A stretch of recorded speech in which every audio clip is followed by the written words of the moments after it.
Hello. I am reading a fabulous book. It is called Lying in Wait, and it's by Liz Nugent. And this is the second book from her. Her first book was the incredibly brilliant Unravelling Oliver. And so this is her follow-up. So it's sort of literary griplit. Like, it's incredibly tense and taut and quite gothic. And it's just unbearable to be away from it once you start.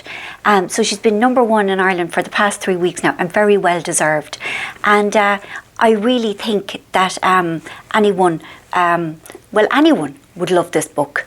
And full disclosure, she's a friend of mine. And but that's neither here nor there. Sure, it isn't. It's great. It's really, really great. Now I'm going to put it down. Bear with me. I had literally 2 hours sleep. The last time I checked the clock was just before 5, and then I did get to sleep. And then I was awake just after 7, and my head was going, you know, the old washing machine thoughts, like absolutely nothing productive. And my stomach is at me. The old gastritis flares up from time to time, and so I'm in pain at the minute. But I'm going to stand up and show you my dress, and I'll explain why. Right, do you see it?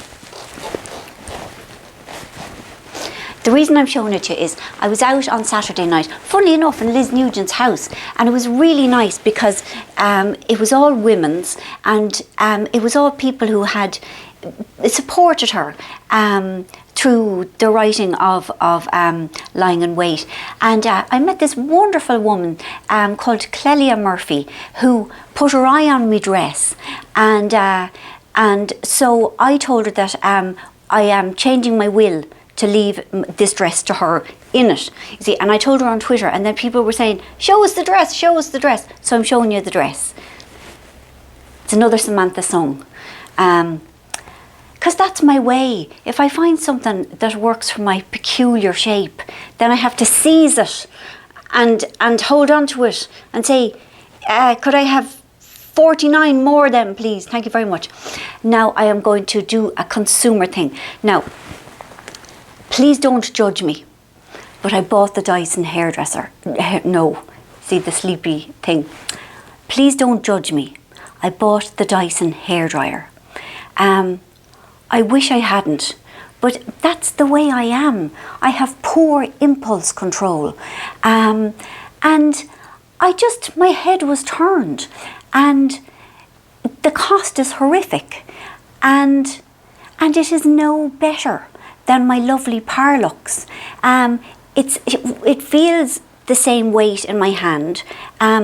It's maybe a tiny bit quieter, but I have no bother with the noise of my lovely Parlux. I'm just going to get my lovely Parlux and apologise to it. I'm sorry. I'm sorry.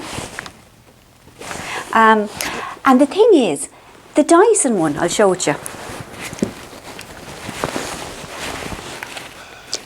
All it has going for it is that there's a bit of pink on it. But you look at this is purple. I mean, the pink is nice, but what annoys me about this one is that it only goes up to 150 degrees, so it won't burn your hair. But like, it's my hair. If I want to burn it, I'll burn it. I don't want to be nanny stated into not burning my hair. Like myself and me Parlux, it has burnt my hair for some years, and it's done neither of us any harm.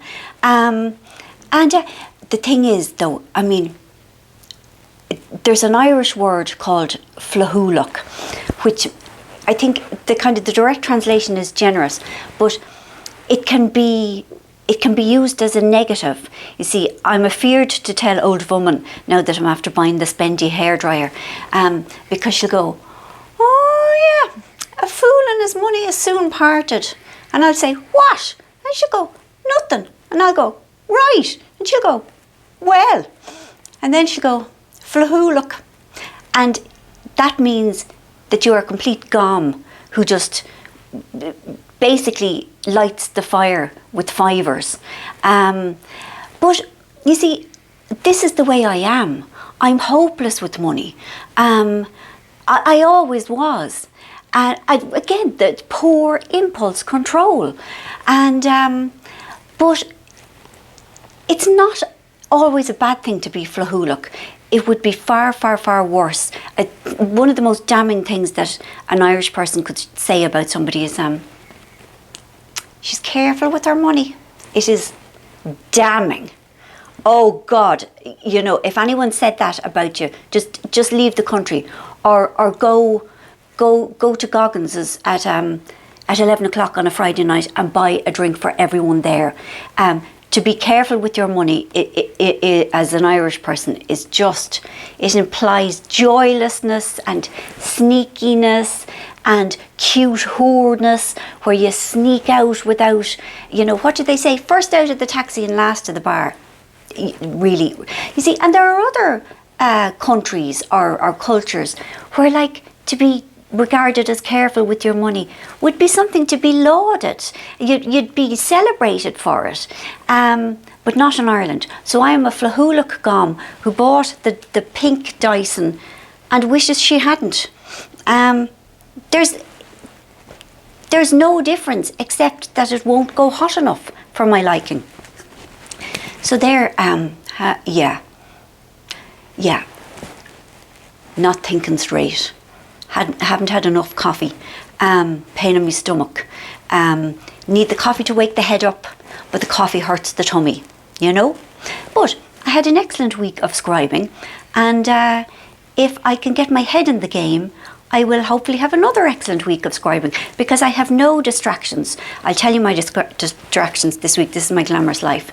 This afternoon, I have to go and get my toenails lasered because, and this is deeply shaming, I have an issue with one of my toenails. Athlete's foot, maybe? I don't know. It's bad. It's very, very bad. So I have to go and get that dealt with this afternoon. So I've had actually 3 goes already of the laser, and it's really thrilling because you can see where the healthy nail is coming through. Like, you know, the healthy nail is all white and pink and fresh and lively and young and healthy looking, and then the bad old nail is all yellow and awful, you know. But it takes about 10 years for a toenail to grow from the bottom to the top. Maybe not 10, a year, but it's encouraging. So I've that today, which is exciting, and then tomorrow I have to go and get me Yala fever jabs for Brazil and any other things that I might be needing. And other than that, my week is very head down, scribe. And my sister Katrina, who lives in New York, we had a great conversation yesterday. She doesn't really read. She gets her narratives from films and telly shows and that. But she's read what I've written so far of my book, and she was begging me for more. And so that was encouraging. So I have to write it for Katrina. So I have romashed worse than usual, I'd say. And I apologise. But you look at, we can't plan these things. I mean, if I'm doing it on a Monday morning and I've only had 2 hours sleep, this is what you get. I hope you're well. I hope you're surviving this peculiar weather. I got myself dyed mahogany on Saturday, thinking that, you know, because I had received appalling weather reports of extreme sunshine and high temperatures, but it didn't really happen. So here I am going round mahogany-ish in the wrong weather. Anyway, I'll shut up now. Have a lovely week.